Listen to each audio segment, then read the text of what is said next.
وہیں پر اگر ہم انتظامیہ کی بات کریں گے تو سرکاری ملازمین کے مہنگائی الاؤنس میں 11% کا اعلان کیا گیا اور باضابطہ طور پر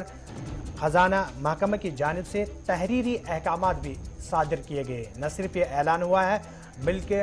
حکم نامہ جاری کیا گیا ہے اس حوالے سے، اور سرکاری ملازمین کے مہنگائی الاؤنس میں اضافہ، اس سے کہیں نہ کہیں سرکاری ملازمین نے راحت کی سانس لی ہے۔ پچھلے ہفتے آپ کو یاد ہوگا کہ مرکزی سرکار کی طرف سے کابینہ کی میٹنگ کے دوران ایک فیصلہ لیا گیا تھا مرکزی حکومت کی جانب سے، اور فیصلہ یہ لیا گیا تھا کہ ملازمین جو سینٹرل گورنمنٹ کے جو امپلائیز ہیں ان کو جو ڈی اے الاؤنسز ہیں وہ 17 سے 28% تک بڑھا دیا گیا تھا، اور جموں کشمیر کے اندر بھی اب 28% ڈی اے کی ادائیگی کا حکم محکمہ فائنانس کی طرف سے جاری کر دیا گیا ہے، اور 1 جولائی سے چونکہ اس پورے معاملے پر نظر ثانی کی گئی ہے اور 1 جولائی سے سرکار کے ملازمین کو یہ ڈی اے الاؤنسز جو ہیں وہ دیے جائیں گے، تو اس دن سے یہ فیصلہ جو حکم نامہ ہے وہ نافذ العمل ہے۔ انتظامیہ کی طرف سے جموں کشمیر کے اندر بھی فیصلہ لے لیا گیا ہے، لیکن سال 2020 کے جہاں تک معاملات کی بات ہے، جب ڈی اے جو سرکار کی طرف سے دیا جانا تھا اس پر سرکار نے صاف کر دیا ہے وہ اتنا ہی رہے گا جو پچھلا تھا، یعنی 17% کے آس پاس۔ اب جو اضافہ کیا گیا 11% کا، یہ 1 جولائی سے بعد جو سرکار نے فیصلہ 2020-21 میں لیا،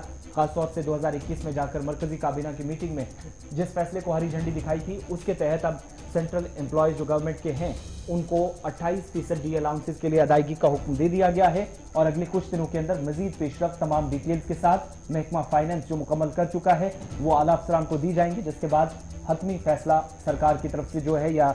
رقومات کی ادائیگی کا معاملہ ہے وہ مکمل کر دیا جائے گا۔ لیکن کووڈ کیسز میں کمی کے بعد حکومت نے ڈی اے روک رکھے تھے، اور تقریباً 1.5 سال کے برس کے بعد یہ جو سرکار کا فیصلہ تھا اس کو بدلا گیا تھا، اور ڈی اے الاؤنسز بحال کر کے ملازمین کو راحت پہنچائی تھی مرکزی حکومت۔ بالکل، اگر اس